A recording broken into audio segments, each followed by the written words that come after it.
first, I just want to thank everybody for coming with us today. We're going to keep this a lot like my dad, short and sweet. We can applaud or laugh or giggle. It's okay. We're here to celebrate the life of Patrick Burke. And I'm going to do what so many people here have already done. I'm going to ask a favor of John Burke to say a few words. So if you would, John. That was brief. Like Mike said, we're here to celebrate Uncle Pat to me. And he was not only my uncle, but he was father, husband, grandfather, and great friend. For those you don't know, as you can see today, he was a Marine veteran. This guy, when he was just a kid, joined the Marine Corps during the height of the Korean War. 90 days after he enlisted, he found himself on the front lines in Korea. He was a tank driver. And as many of you know, that's one of the most dangerous jobs you can have over there. When he would talk about the war, he'd just talk about every now and then when one of those armor-piercing shells would come into the tank, and you sit and feel yourself for about 5 minutes to make sure that you weren't hit. And he never complained. He was very proud of being a Marine. But he never bragged about it. People that know Uncle Pat, he mainly kept to himself. When he got out of the Marine Corps, he married my Aunt Joanne. And then he went on the City Lighting Department for San Jose City Lighting Division. He spent over 40 years there. And being a Burke, he's not that outwardly affectionate. You usually don't see Burkes walking down the street holding hands with their wives or their girlfriends or anything like that. That's just not in us. But that don't mean we don't have the heart for everybody else. And the way I look at it, when he did 40 years,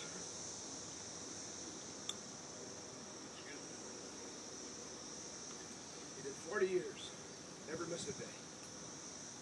Never missed a day. My aunt said, somebody should recognize that.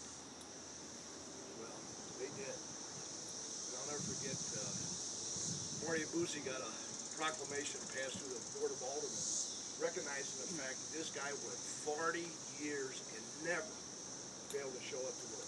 Now, one day. How can you do that? Like I said, he wasn't that outwardly affectionate, but to me, every time he walked out the door, he was telling his family he loved them. That's why I respected him as much as I did.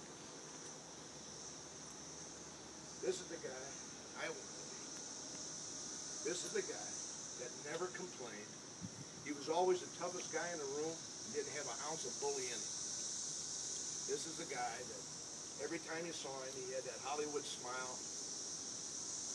Always greet you. His door was always open to me, no matter what I did and what I needed. This is the guy, like I said, I wanted to be. He was extremely proud of his family. Didn't talk about him much, but probably next to Mike, I knew him better than anybody. He was extremely proud of Mike making captain when he did. One of the youngest captains, if not the youngest captain on the San Jose City Fire Department. He thought that was the greatest thing in the world. He had every right to be proud of it. If he had any regrets, he never talked about it. But if I could speak for him today, probably the only thing that he probably regretted, he didn't get a chance to see his granddaughter graduate medical school. He used to laugh all the time. He goes, can you imagine? We've actually got a Burke that's going to be a doctor. A Burke that's not in the penitentiary. A Burke that we don't have to bail out. He was extremely proud of it. Those were his hearts. His son, his granddaughter, Sue. He was a great family man. You never would know it by talking to him. But I think man's defined by actions rather than words. Man's defined by the deeds they do rather than the words they say. He was like that. Every day, just think about that.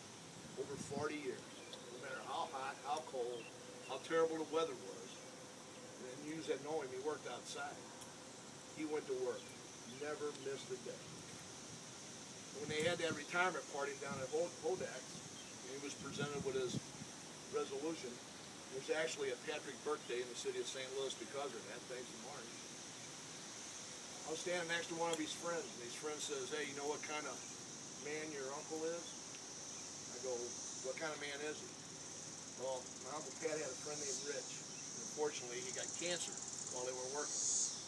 Well, you got to work to get paid. This old timer told me that every day for over a year, Uncle Pat would pick his friend up, get him to work, put him in the truck, take his work schedule, and do his job every single day besides his. That's a man. That's a friend. So, he's one of these guys that spent his entire life avoiding attention. But he would be impressed with this today, for you people having the courtesy and the respect to show up and say goodbye. And I appreciate it too. I'm gonna miss him. We're gonna turn this over to the military.